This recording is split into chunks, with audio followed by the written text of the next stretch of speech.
Assalamualaikum warahmatullahi wabarakatuh. Perkenalkan, saya Rafika Adiba dengan NIM 1910851017. Pada hari ini akan mempresentasikan seminar hasil saya dengan judul Kepentingan Jepang dalam Perang Dagang Jepang dan Korea Selatan pada tahun 2019 sampai 2023. Masuk pada latar belakang, sektor ekonomi sangat mempengaruhi kemakmuran negara. Kemajuan sosial dan pembangunan infrastruktur yang baik tentunya dilandaskan oleh pertumbuhan ekonomi yang kuat. Dalam sektor perekonomian, terdapat instrumen perdagangan yang penting untuk menjadi sumber pendapatan sebuah negara. Sebuah negara tentunya membutuhkan negara lain untuk menjalankan bisnis perdagangannya, namun interaksi dalam perdagangan tidak selalu berjalan dengan baik.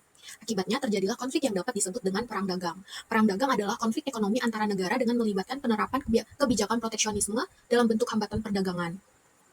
Untuk jangka pendek dapat melindungi industri, namun untuk jangka panjang dapat berubah menjadi dampak negatif bagi perekonomian.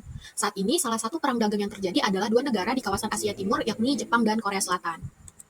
Bagaimana perang dagang antara Jepang dan Korea Selatan ini dapat terjadi? Berawal ketika Mahkamah Agung Korea Selatan pada tahun 2018 menuntut beberapa perusahaan Jepang yang memasok bahan dan alat baku untuk membuat kapal dan pesawat terbang di masa Perang Dunia II untuk bertanggung jawab dan mengganti rugi karena ketika itu banyak masyarakat Korea yang dijadikan sebagai pekerja paksa di perusahaan seperti Nippon Steel, Mitsubishi, dan Sumitomo Metal.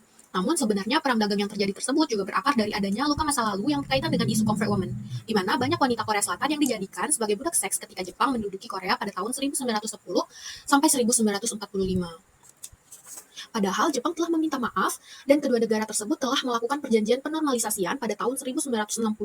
Namun sayangnya Korea Selatan hanya menganggap hal tersebut sebagai formalitas dan dilakukan dengan ketidaktulusan.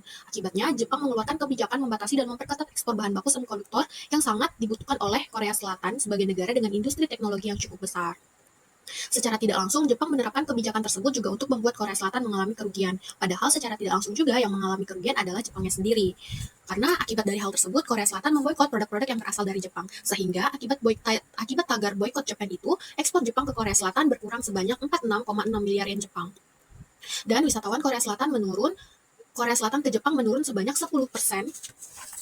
Dan pada awal bulan Juli 2019, pesanan wisata Jepang menurun sebanyak 50% sampai 70%. Kemudian berpotensi merugikan Jepang dalam sektor jasa. Akibat boikot tersebut, impor bir dari tahun 2018 ke 2019 menurun sebanyak 39,76 juta US dollar dan pada 2020 semakin menurun menjadi 5,67 juta US dollar. Tidak hanya dalam produk retail, namun juga dalam bahan baku semikonduktor tersebut seperti hydrogen fluoride yang menurun sebanyak 90% sebelum adanya pembatasan ekspor. Boikot yang dilakukan Korsel terhadap Jepang tentu saja membuat Jepang merugi tidak hanya dalam perekonomiannya saja, namun juga merusak citra nasional negara. Setelah 4 tahun lamanya perang dagang ini terjadi, namun masih belum adanya pernyataan resmi dari kedua negara tersebut bila perang dagang ini telah berakhir. Rumusan masalah, pada tahun 2019, perang dagang Jepang dan Korea Selatan terjadi akibat restriksi yang dilakukan oleh Jepang terhadap Korea Selatan. Namun perang dagang itu juga terjadi akibat faktor sejarah, politik, dan ekonomi, sehingga terjadi balas-balasan dalam kebijakan masing-masing negara, yang mengakibatkan kerugian material yang dialami oleh Jepang. Kedua negara tersebut berada dalam satu kawasan, namun mengapa tidak memilih untuk melakukan kerjasama daripada memulai perang dagang? Selanjutnya, pada pertanyaan penelitian, apa kepentingan Jepang dalam perang dagang Jepang dan Korea Selatan pada tahun 2019 sampai 2023? Untuk tujuan penelitiannya sendiri adalah menganalisis secara mendalam mengenai kepentingan Jepang dalam perang dagang Jepang dan Korea Selatan. Selanjutnya, manfaat penelitian. Untuk manfaat akademis adalah dengan harapan dapat menjadi pengetahuan tambahan bagi masyarakat dan mahasiswi selaku akademisi, hubungan internasional, ataupun peneliti lain yang tertarik dengan pembahasan ini. Untuk manfaat praktis sendiri dapat menjadi informasi dan wawasan juga referensi bagi masyarakat umum maupun organisasi dan komunitas yang memiliki minat dalam konteks perang dagang, khususnya perang dagang Jepang dan Korea Selatan.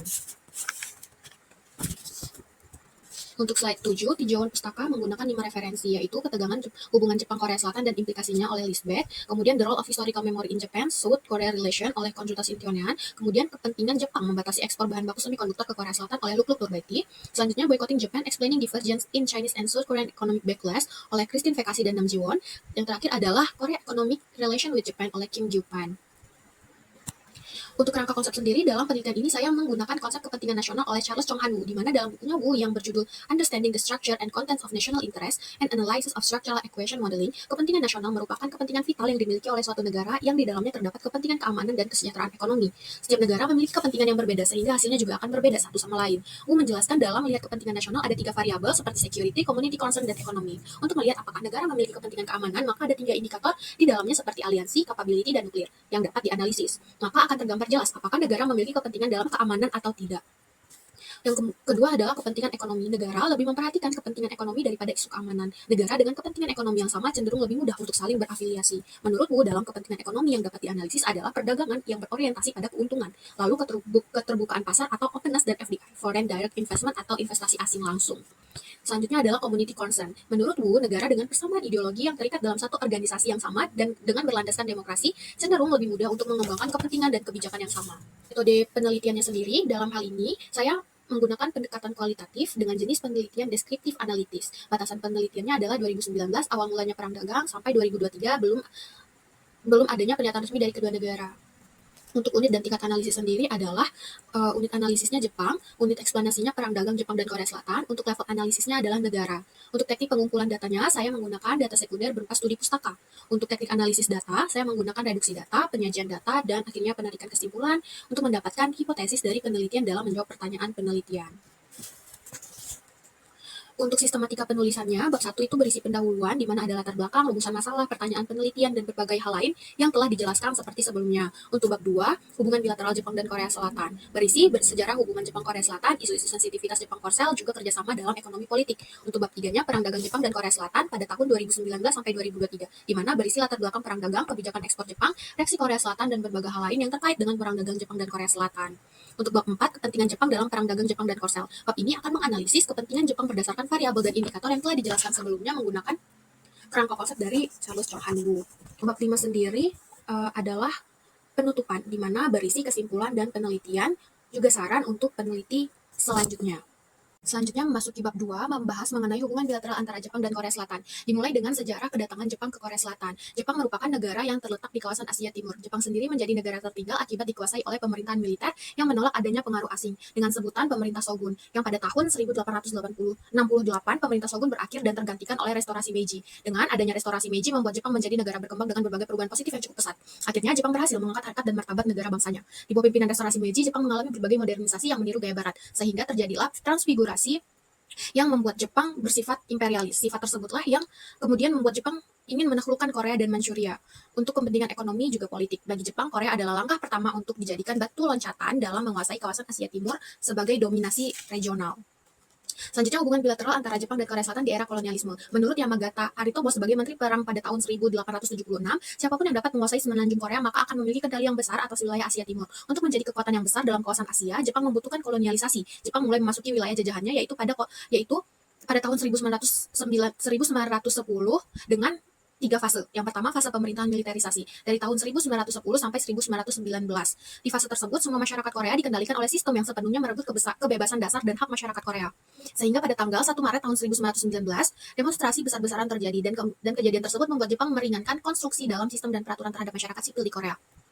Fase kedua, pemerintahan kebudayaan dari tahun 1920 sampai 1931. Pada era yang baru ini, pemerintah Jepang memperlakukan hak yang sama antara masyarakat Jepang dan Korea, sehingga di fase ini Jepang dianggap lebih bermoral. Namun di fase ini juga terjadinya pelecehan mahasiswa Korea oleh tentara Jepang, sehingga tercipta kemerdekaan Gwangju, sebuah gerakan yang dibentuk oleh masyarakat Gwangju pada tahun 1929. Gerakan tersebut banyak merusak fasilitas umum yang disediakan, sehingga gerakan tersebut akhirnya berhasil diatasi oleh pihak kepolisian dan berakhirlah fase tersebut. Yang ketiga adalah fase penghapusan identitas dari tahun 1931 sampai 1945. Pada fase ini, pemerintah Jepang menetapkan kembali aturan keras kepada masyarakat Korea dengan mengeksploitasi tenaga dan sumber daya yang dimiliki oleh masyarakat Korea. Pada fase ini juga pemerintah Jepang berusaha untuk menghilangkan identitas masyarakat Korea, salah satunya dengan melarang penggunaan bahasa Korea. Fase ini juga banyak masyarakat Korea yang dieksploitasi menjadi buruh pabrik pada perusahaan-perusahaan seperti salah satunya Mitsubishi Heavy. Untuk para wanita dari masyarakat Korea dijadikan sebagai pekerja seks yang diharuskan menghibur para tentara Jepang. Jepang juga mengeksploitasi Korea dalam sektor ekonominya dan menjadikan Korea sebagai pasar monopoli. Peristiwa dijatuhkannya bom atom ke Hiroshima dan Nagasaki memaksa pemerintah Jepang untuk menarik pasukan dari Korea setelah kalah Jepang dalam Perang Dunia Kedua. 15 Agustus tahun 1945, Jepang menyerah dan masyarakat Korea menerima kabar kemerdekaan dengan gembira. Tepat 3 tahun kemudian, Korea terbagi menjadi 2. Korea Selatan yang didukung penuh oleh Amerika Serikat mendeklarasikan kemerdekaannya dengan nama Republic of Korea, dan Korea Utara yang didukung oleh Uni Soviet memerdekakan diri dengan nama resmi Democratic People Republic Korea. Selanjutnya masuk ke dalam pembahasan mengenai hubungan bilateral Jepang dan Korea Selatan pasca invasi Jepang. Hubungan antara kedua negara ini terbilang masih belum kondusif, meskipun Korea Selatan telah resmi merdeka. Masa kolonialisasi tersebut ternyata meninggalkan pandangan buruk anti-Jepang kepada masyarakat Korea. Syngman Rhee sebagai presiden pertama Korea Utara, Korea Selatan yang menjabat dari tahun 1948 sampai 1960, memandang Jepang masih dengan pandangan yang negatif. Begitupun dengan Perdana Menteri Jepang, Yoshida Shigeru, yang juga anti-Korea dan melihat Korea dengan citra yang negatif. Di tahun 1961, Korea dipimpin oleh presiden yang baru bernama Park Chung-hee. Presiden Park mengambil langkah bijak dengan mengakhiri interaksi buruk yang berlarut dengan Jepang dan mulai memprioritaskan pertumbuhan ekonomi. Pada masa jabatannya sebagai presiden, Presiden Park hampir mengalami kegagalan dalam rencana pembangunan 5 tahun sehingga pertumbuhan ekonomi Korea melambat.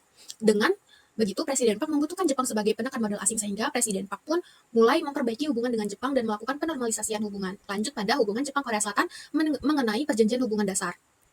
Pada tahun 1965, Jepang dan Korea Selatan menandatangani perjanjian dasar normalisasi. Hubungan penandatanganan perjanjian tersebut dilakukan pada bulan Februari dengan beberapa isu utama mengenai negosiasi status sosial masyarakat Korea yang berada di Jepang dan nominal pasti terkait klaim kompensasi ganti rugi yang akan disiapkan oleh Jepang. Hubungan diplomatik antara Jepang dan Korea Selatan yang terus berlarut-larut dalam sejarah ini dapat diatasi dengan melakukan kesepakatan tingkat tinggi atau KTT. Dalam perjanjian dasar tersebut dijelaskan bahwa pemerintah yang sah di Korea adalah pemerintahan Korea yang telah tercatat dalam resolusi 195 ayat 3 Majelis Umum PBB. Terkait isu ganti rugi, Jepang membayar sebesar 300 juta US dollar dan memberi pinjaman hingga 200 juta US dollar. Dengan adanya basic treaty tersebut, hubungan Jepang Korea Selatan mulai terus membaik sehingga perekonomian di Korea Selatan melaju dengan pesat atas bantuan kontribusi dari aliran modal pemerintah Jepang. Untuk memfasilitasi relasi yang lebih baik lagi antara kedua negara tersebut, Jepang dan Korea Selatan mengadakan konferensi ministerial dalam posisi tahunan yang dimulai pada tahun 1967. Dengan begitu terbentuklah beberapa organisasi seperti Komite Kerjasama Jepang Korea Selatan, Liga Parlemen Jepang Korea Selatan, dan lain-lain. Dengan harapan dapat memperbaiki hubungan diplomatik dan citra positif antar kedua negara tersebut. Ternyata interaksi yang terjadi antara Jepang dan Korea Selatan hanya bertahan selama beberapa tahun saja. Tentunya hal yang kembali membuat kesitegangan tersebut terjadi adalah persoalan yang datang dari sejarah masa lalu, seperti pengadilan militer Korea meringkus 2 orang pemuda asal Jepang yang terindikasi adanya implikasi dalam menggulingkan pemerintahan Korea Selatan. Interaksi antara Jepang dan Korea Selatan juga sempat semakin renggang akibat peristiwa penghilangan nyawa istri Presiden Park yang terjadi di Jepang oleh seorang warga Korea bernama Moon Se-kwang yang tinggal di Jepang, namun dengan bantuan Amerika Serikat dalam menyelesaikan dan mencapai kesepakatan. Pada tahun 1975, hubungan antara kedua negara ini kembali membaik. Pada tahun 1983, Perdana Menteri Jepang bernama Nakasone melakukan kunjungan kerja ke Korea Selatan secara resmi. PM Nakasone kembali bersepakat dengan pemimpin Korea Selatan yang saat itu adalah Jenderal Chun Do-hwan untuk membuka periode baru dalam interaksi di masa depan. Kunjungan tersebut akhirnya membangun rasa percaya satu sama lain antara Jepang dan Korea Selatan. Selanjutnya, lanjut pada hubungan bilateral Jepang dan Korea Selatan pada abad ke-21. Tepat pada tanggal 8 Oktober tahun 1998, Jepang dan Korea Selatan membuat deklarasi bersama untuk kemitraan baru Jepang dan Korea Selatan untuk abad ke-21. Pemerintah Jepang secara resmi telah meminta maaf dalam konferensi terkait banyaknya kerugian yang dirasakan oleh masyarakat Korea saat invasi Jepang berlangsung. Sudah hampir 50 tahun lamanya setelah normalisasi hubungan diplomatik antara Jepang dan Korea Utara dan Korea Selatan, namun isu-isu sensitif terkait perebutan wilayah, masalah dalam sejarah modern, dan tuntutan permintaan maaf secara resmi kepada para korban perbudakan seksual di masa pendudukan Jepang di Korea masih terus menjadi perbincangan. Meskipun ada kemitraan, Jepang akan mendapatkan tekanan untuk menyelesaikan masalah jika terjadi masalah dalam sejarah modern atau sengketa wilayah. Selanjutnya, pada konfrontasi perebutan wilayah Pulau Takeshima atau Dokdo antara Jepang dan Korea Selatan. Ternyata, basic treaty pada tahun 1965 yang telah dijelaskan sebelumnya tidak dapat menjamin bahwa hubungan antara Jepang dan Korsel ini akan baik-baik saja. Memasuki abad ke-21, interaksi antara Jepang dan Korea Selatan terus mengalami tekanan, seperti adanya perebutan wilayah Pulau Takeshima atau Dokdo, karena posisinya strategis apabila dilihat dari masing-masing titik pandang antara Jepang dan Korea Selatan. Pulau tersebut hingga kini masih terus diperebutkan. Konfrontasi ini telah terjadi sejak Perang Dunia II berakhir. Namun kembalinya memanas konfrontasi ini berawal dari tahun 2004 saat Korea Selatan membuat desain perangko dengan gambar pulau tersebut. Jepang merespon hal tersebut karena hal itu telah melanggar intensi kerjasama dari Universal Postal Union. Sedangkan Korea Selatan berpendapat bahwa pulau tersebut masuk dalam bagian administratifnya, sehingga statement Jepang masuk dalam pelanggaran kedaulatan Korea Selatan. Perebutan wilayah terus terjadi dengan rentang waktu yang cukup lama. Pulau Takeshima atau Dokdo tersebut diperebutkan karena terdapat banyak sumber daya mineral seperti kandungan gas, hidrat, dan sumber daya yang dimiliki oleh laut sekitarnya sangat berlimpah, sehingga Jepang dan Korea Selatan menjadikan wilayah tersebut sebagai kawasan sengketa. Selanjutnya, penjelasan mengenai Comfort Woman Issue. Isu Comfort Woman di Korea selama penjajahan Jepang pada tahun 1910 sampai 1945 adalah pemaksaan wanita Korea untuk menjadi budak seksual bagi tentara Jepang. Banyak wanita termasuk remaja yang ditipu, diculik, bahkan dipaksa untuk bekerja di rumah bordil yang didirikan oleh tentara Jepang. Hal tersebut menjadi penyebab adanya trauma secara fisik dan psikologis yang mendalam bagi para korbannya. Namun hingga kini isu Comfort Woman ini masih menjadi simbol dalam perjuangan hak asasi manusia dan keadilan bagi wanita. Sejarah panjang terkait invasi yang dilakukan oleh Jepang terhadap Korea Selatan pada saat awal abad ke-20 dengan mencakup berbagai isu sensitif yang telah dijelaskan sebelumnya menjadi dasar adanya ketegangan antara Jepang dan Korea yang terus berlangsung hingga abad ke-21. Luka sejarah dan tingginya rasa nasionalisme serta isu-isu sensitif yang ada ternyata dapat menjadi pemicu terjadinya perang dagang dan mengganggu stabilitas ekonomi modern bagi negara-negara yang dekat secara geografis dan historisnya. Dinamika dalam hubungan bilateral antara Jepang dan Korea Selatan terus berlangsung dengan dinamis hingga saat ini. Selanjutnya adalah perang dagang antara Jepang dan Korea Selatan. Sebelum memasuki pembahasan mengenai perang dagang antara Jepang dan Korea Selatan, saya akan membahas terlebih dahulu mengenai kerjasama ekonomi antara Jepang dan Korea Selatan. Pasca invasi Jepang ke Korea Selatan, PDB Korsel tertinggal jauh dari Jepang dalam hal pembangunan ekonomi. Sejak adanya perjanjian pada tahun 1965, Korea Selatan sangat menggantungkan perekonomiannya pada Jepang hingga pada tahun 1997 saat terjadinya krisis mata uang Asia. Interaksi yang terjadi antara Jepang dan Korea Selatan ini dalam ekonominya telah berubah menjadi saling ketergantungan. Jepang memainkan perannya dalam pembangunan ekonomi Korsel melalui ekspansi perdagangannya, penanaman modal asing oleh perusahaan-perusahaan dari Jepang. Dengan berbagai bantuan yang diberikan oleh Jepang, Korea Selatan semakin menggantungkan ekonominya ke Jepang. Pada tahun 2002, investasi Jepang ke Korea Selatan kembali meningkat menjadi 81,8% setelah sebelumnya investasi Jepang ke Korea Selatan sempat menurun sebesar 68,5% akibat penurunan ekonomi kedua negara.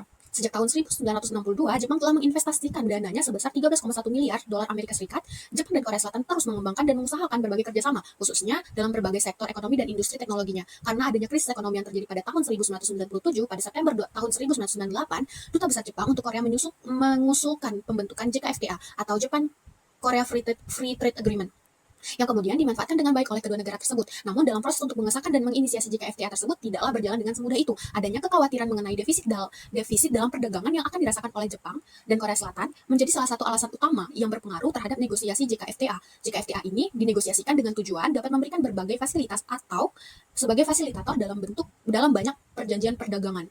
Setelah JKFTA berhasil dinegosiasikan, Jepang dan Korea membentuk sebuah kerjasama baru yang disebut sebagai Economic Partnership Agreement atau EPA yang bersifat lebih global. Dalam sektor perekonomian, Jepang dan Korea Selatan juga ikut andil dan berpartisipasi dalam beberapa kerjasama ekonomi yang bersektor ekonomi regional maupun multilateral, seperti ASEAN Plus 3, RCEP, APEC, TPP, dan lain-lain.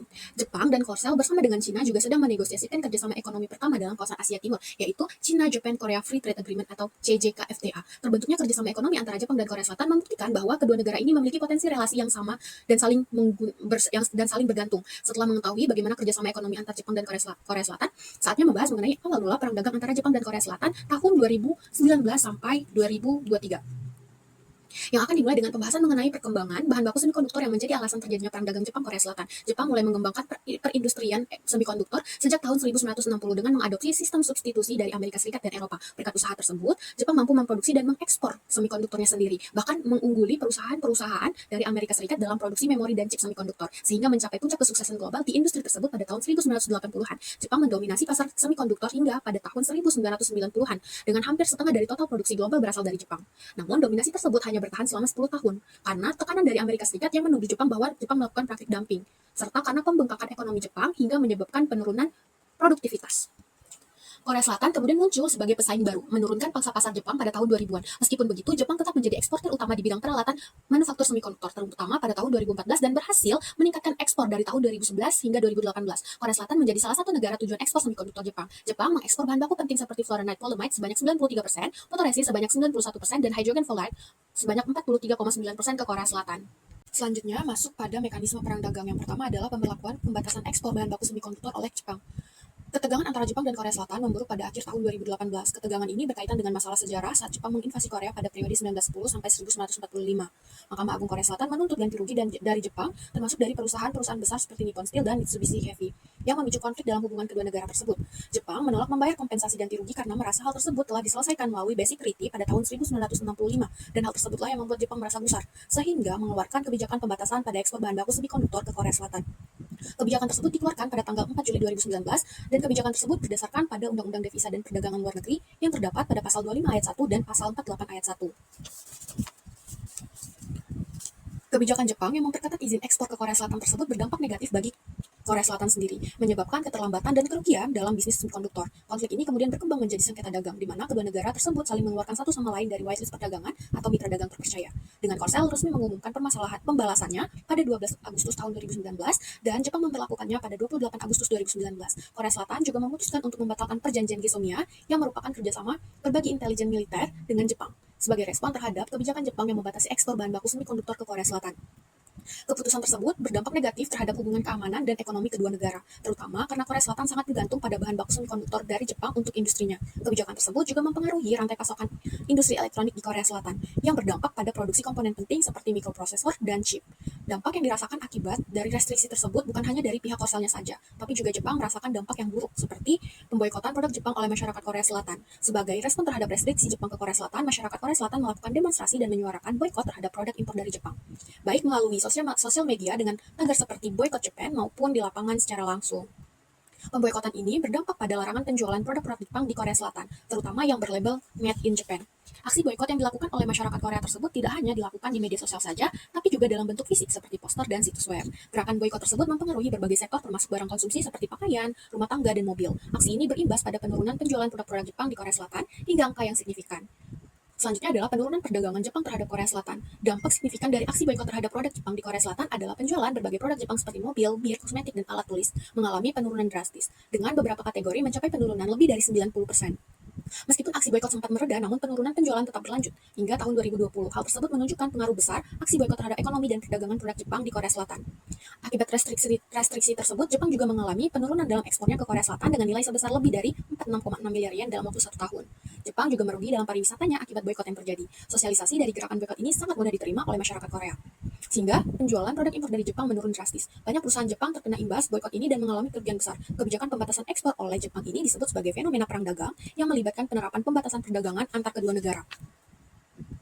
Dampak perang dagang bagi Jepang sangat kompleks. Jepang perlu mengambil langkah-langkah kebijakan yang tepat untuk mengatasi tantangan ini, termasuk diversifikasi pasar, peningkatan inovasi, dan penguatan aliansi perdagangan. Adanya strategi yang tepat dapat mengurangi dampak negatif dari perang dagang. Selanjutnya adalah bab 4, analisis kepentingan Jepang dalam perang dagang Jepang Korea Selatan tahun 2019 sampai 2023. Dimulai dengan kepentingan ekonomi Jepang dalam perang dagang Jepang Korea Selatan tahun 2019 sampai 2023. Dalam teori Charles Chong Han-woo, kepentingan ekonomi suatu negara tidak dapat dipisahkan dari kepentingan strategisnya. Kepentingan ekonomi Jepang yakni ada dalam bidang industri semikonduktor. Dalam industri ini, kepentingan Jepang adalah untuk melindungi industri teknologinya yang strategis dari pesaing global. Selanjutnya adalah ketergantungan ekonomi atau ekspor. Jepang ingin mengurangi ketergantungan pada Korea Selatan dalam rantai pasokan teknologinya dengan mempertahankan kendali atas bahan-bahan penting untuk industri semikonduktor, dengan tujuan mengamankan kontrol atas sektor ekonomi yang strategis, mencegah Korsel mendapatkan keuntungan yang tidak stabil dan adil. Selanjutnya adalah pengaruh global dalam pasar teknologi. Dalam hal ini, Jepang berusaha untuk memperkuat pengaruhnya dalam pasar teknologi secara global. Selanjutnya adalah diversifikasi pasar. Dalam hal ini, Jepang mengurangi ketergantungan ekspor ke Korea Selatan sebagai konsumen dan penyedia bahan mentah, dan mengalihkan ekspor bahan baku semikonduktor ke negara lain untuk memastikan kestabilan ekonomi Jepang di masa depan. Dalam kepentingan ekonomi ini ada 3 subkomponen untuk menjelaskan kepentingan ekonomi menurut Charles Chong Han-woo. Yang pertama adalah trade atau perdagangan. Sebagai negara dengan sumber daya alam yang terbatas, Jepang sangat bergantung pada ekspor dan impornya untuk memenuhi kebutuhan domestiknya dan menggerakkan perekonomian. Di tengah perang dagang dan ketidakpastian dalam hubungan perdagangan global, kepentingan Jepang dalam perang dagang ini adalah untuk menjaga akses pasar dalam ekspor bahan baku semikonduktor dan berupaya memperluas jangkauan ke pasar baru di Asia, Afrika, dan Amerika Latin untuk mengurangi ketergantungan pada beberapa pasar dan meningkatkan stabilitas ekonomi. Selanjutnya adalah openness atau keterbukaan pasar. Kepentingan Jepang dalam openness ini adalah untuk memastikan negaranya dapat menarik mitra dagang dan investasi asing secara lebih luas. Jadi, tidak hanya berpaku dalam ekspor bahan baku semikonduktor ke Korea Selatan saja. Sehingga dengan pasar yang terbuka, Jepang mudah dalam menyesuaikan diri dengan tren perdagangan dan investasi internasional. Selanjutnya adalah FDI, Foreign Direct Investment atau investasi asing langsung. FDI membantu Jepang dalam meningkatkan daya saing industri di pasar global. Melalui peningkatan infrastruktur, kapasitas produksi, dan pengembangan teknologi, penting bagi Jepang untuk menjaga arus FDI yang stabil dengan menciptakan lingkungan bisnis yang kondusif dan mendukung investasi asing. FDI juga dimanfaatkan Jepang untuk membangun kerjasama strategis dengan mitra internasional. Kepentingan ekonomi Jepang dalam meningkatkan FDI ini adalah menjaga akses pasar dan hubungan perdagangan yang stabil, mendorong keterbukaan ekonomi. Selanjutnya adalah kepentingan keamanan dalam perang dagang Jepang Korea Selatan tahun 2019 sampai 2023. Dalam kepentingan keamanan, menurut teori Wu ada 3 subkomponen juga yang dapat dianalisis untuk mengetahui kepentingan Jepang dalam perang dagang ini. Pertama adalah aliansi. Kepentingan Jepang dalam aliansi ini adalah agar mendapatkan dukungan diplomatik dari Amerika Serikat sehingga dapat membantu Jepang dalam negosiasi perdagangan internasional. Maka dari itu, Jepang beraliansi dengan Amerika Serikat sebagai negara adidaya agar keamanannya terjaga dan dalam pasar global yang Jepang dapat memperkuat posisinya. Kedua adalah kapabilitas atau capability. Dengan capainya kapabilitas ini dapat memastikan Jepang dalam mempertahankan posisinya dalam perdagangan global. Dengan adanya kapabilitas ini, Jepang memastikan kemampuan militernya menjadi kuat guna melindungi infrastruktur ekonomi. Yang ketiga adalah nuklir. Dengan adanya kekhawatiran Jepang terhadap ekspor impor Korea Selatan ke beberapa negara lain terkait dengan bahan baku semikonduktor ini tidak transparan, dan Jepang khawatir karena bahan baku semikonduktor ini dapat disalahgunakan dalam pembuatan senjata pemusnah massal seperti nuklir, karena semikonduktor ini juga salah satu bahan dalam pembuatan senjata nuklir. Maka, untuk melindungi keamanan lingkungan global yang stabil, Jepang membatasi ekspor bahan baku semikonduktor ke Korea Selatan. Itulah kepentingan Jepang, kepentingan keamanan Jepang dalam subkomponen nuklir. Jadi, Jepang memperkuat kepentingan keamanannya agar dapat melindungi kepentingan ekonominya. Selanjutnya adalah kepentingan komunitas dalam perang dagang Jepang dan Korea Selatan tahun 2019 sampai 2023. Menurut teori Wu, dalam menganalisis kepentingan komunitas Jepang dapat dilihat juga dalam 3 subkomponen. Yang pertama adalah Intergovernmental Organization atau IGO atau organisasi antar pemerintah. Dengan adanya IGO, Jepang dapat memperkuat aliansinya dengan negara-negara lain yang juga tergabung dalam IGO. Jepang dapat mencari dukungan dengan negara-negara lain yang juga mewakili kekhawatiran terkait perdagangan atau teknologi, terutama yang berkaitan dengan keamanan nasional. Dengan bergabungnya di IGO, Jepang juga dapat membuka pasar secara lebih luas dan mengurangi hambatan perdagangan. Selanjutnya adalah development atau pembangunan. Dalam development, Jepang banyak membantu dan mendukung pembangunan untuk berbagai negara dengan tujuan kepentingan adalah mendapatkan peluang pasar baru agar tidak terlalu bergantung dengan ekspor ke Korea Selatan. Dengan adanya peluang pasar baru yang terbuka, maka akan semakin mudah untuk Jepang mendapatkan kepercayaan dari konsumen lain, sehingga peluang terciptanya kerjasama ekspor semikonduktor akan semakin berkembang dalam pasar global. Yang terakhir adalah demokrasi. Kepentingan Jepang dalam mempromosikan demokrasi selama perang dagang dengan Korea Selatan antara 2019 hingga 2023 mencerminkan kebijakan strategis dan ekonominya yang memperkuat pengaruh global dan menegaskan standar perdagangan yang berbasis aturan dan transparansi. Jepang menggunakan kontrol ekspor sebagai respon terhadap ketegangan bilateral dan sebagai langkah untuk menjaga stabilitas ekonominya serta mendukung tata kelola perdagangan internasional yang demokratis. Selanjutnya adalah kesimpulan. Pada tahun 2019, hubungan antara Jepang dan Korea Selatan mengalami konflik yang diakibatkan oleh intensi masa lalu dan luka sejarah. Ketegangan tersebut terjadi ketika Mahkamah Agung Korea Selatan menuntut Jepang untuk membayar kompensasi bagi para korban kerja paksa dan perbudakan seksual. Terkait kompensasi tersebut, Jepang merasa sudah mengganti rugi pada Basic Treaty yang disepakati pada tahun 1965. Oleh karena itu, Jepang tidak mau memberikan kompensasi tersebut lagi, sehingga Jepang merespon dengan membatasi ekspor bahan baku semikonduktor ke Korea Selatan. Dan Korea Selatan merespon hal tersebut dengan mengeluarkan Jepang dari dalam whitelist perdagangan, sehingga Jepang bukan lagi mitra dagang istimewa untuk Korea Selatan. Hal yang sama pun Jepang lakukan terhadap Korea Selatan, sehingga Korea Selatan mengalami keterlambatan dalam pengurusan izin ekspor dari Jepang hingga 90 hari lamanya. Akibat dari respon-respon tersebut yang pada akhirnya menyebabkan Korea Selatan rugi, maka masyarakat Korea Selatan berbondong-bondong untuk memboikot seluruh produk konsumsi yang berasal dari Jepang atau made by Japan. Maka masyarakat konsol tersebut berbondong-bondong untuk memboikot seluruh produk konsumsi yang berasal dari Jepang atau made by Japan. Sehingga hal tersebut membuat Jepang juga merasakan kerugian yang dahsyat. Hingga akhirnya Jepang terkena blunder dari perbuatannya sendiri. Maka dari itu, penelitian ini membahas mengenai kepentingan Jepang dalam perang dagang Jepang Korea Selatan tahun 2019 sampai 2023. Dapat disimpulkan bahwa kepentingan Jepang menurut teori Wu dapat dianalisis dalam 3 variabel dalam kepentingan ekonomi, perdagangan, keterbukaan pasar, dan FDI adalah kepentingan kunci untuk menjaga pertumbuhan ekonomi Jepang di tengah persaingan global yang ketat, dan menjaga agar Jepang tetap mendominasi pasar global. Dalam kepentingan keamanan, aliansi dan kemampuan pertahanan memberikan stabilitas yang diperlukan untuk mendukung kebijakan dan kepentingan ekonomi, serta menjaga keamanan global. Dalam kepentingan komunitas, keterlibatan Jepang dalam organisasi internasional dan nilai-nilai demokrasi membantu menciptakan lingkungan perdagangan yang adil dan stabil. Menurut teori Wu, dapat dilihat bahwa tindakan Jepang dalam merestriksi semikonduktor adalah upaya untuk melindungi keamanan nasional dan menjaga dominasi ekonomi. Sekian penjelasan dari seminar hasil saya. Saya ucapkan maaf apabila ada kesalahan dalam penyampaian dan terima kasih. Wassalamualaikum warahmatullahi wabarakatuh.